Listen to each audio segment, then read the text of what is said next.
Ali evo jednoga trika. Nemojte ih tražiti samo mail, nego i broj telefona. I ako vam ne odgovore na mail povratnik koji ste vi njima poslali, zovite jedne telefona.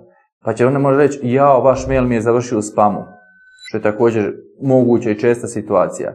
To bi značilo da zapravo vi onda opet vraćate tog potencijalnog pacijenta nazad u proces i više nije to da vam se od 100 ljudi javilo 80, nego vam se u jednom trenutku javilo 85 s kojima vi dalje komunicirate.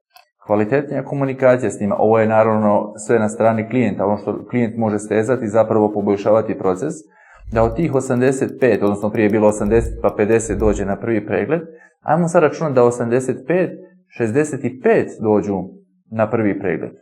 I samim time se cijela taj proces poboljšao. Kako će to klijent poboljšavati? Pa to je njegov posao, to nije posao agencije o čemu treba misliti, ali sigurno postoji jako puno toga. Trening zaposlenika koji rade u prodaji, bolje uvjeti, bolje nekakva komunikacija, brža komunikacija, ne čekati 3 dana nakon upita, nego odmah zvati potencijalnog pacijenta i slično.